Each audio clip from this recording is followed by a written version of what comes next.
boys. Alright. Oh, we hit it like it was about like a pound and a half. That's a 6 pound fish right there. That's what I'm talking about.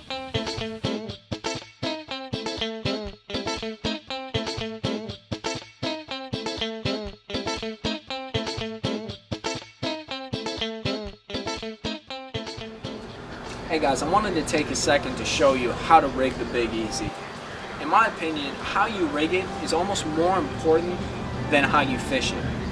The rigging and terminal tackle that you use is going to decide what part of the water column the bait actually runs through, what type of cover you're able to fish successfully, as well as how much action you're going to get out of the bait. What I have right here, this is a Davis swim bait hook. It's a product available through the Gambler website. It's a fairly stout hook. From a gauge standpoint, it's equivalent to your average flipping hook. It incorporates a belly weight. What's nice with the belly weight in comparison to bullet weights is if you do stop your retrieve on the bait's going to flutter vertically to the bottom. In cold water situations, as well as when you have really finicky fish, this is a great way to get extra bites and trigger those fish into biting. The most important part about the hook is actually the smallest. It's the twist lock on the nose. What's really important with a twist lock is it's going to stop the bait from falling when you're running it into cover, as well as keep the bait centered. In order to rig it, what I'm going to do is I'm going to take my Gambler swim bait. I'm going to find there's a slight indentation on the nose of the bait. I'm going to find that indentation and use it as a guide for passing the twist lock.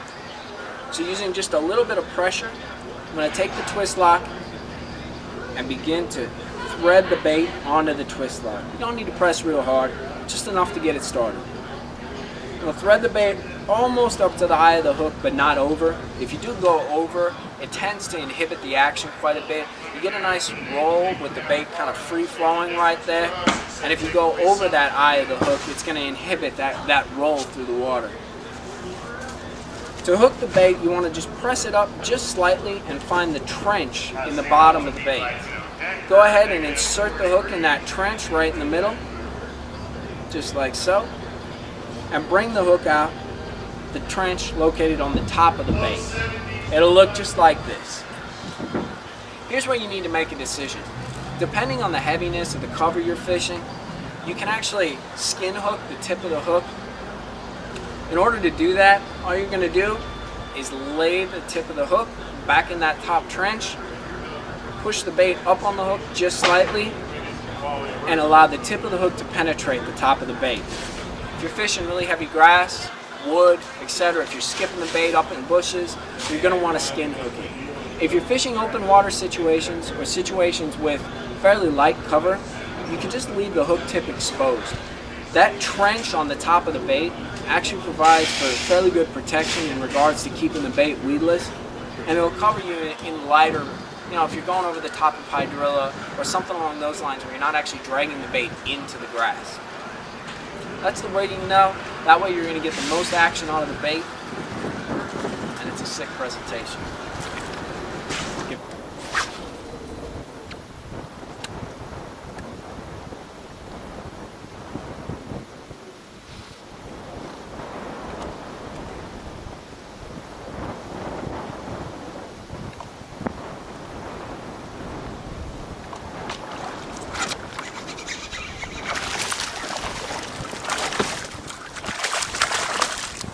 They're in here, boys.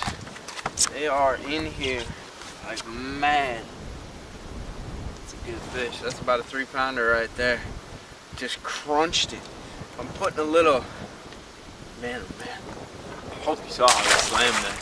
But I'm putting a little pause in it. You can't really tell by the way I'm reeling, but every time I hit something, any of these lane little dollar pads, any of this pencil grass, when I hit the bait to tap it, I'll just stop just for a second, kind of slow rolling, and then bring it back up to a normal speed.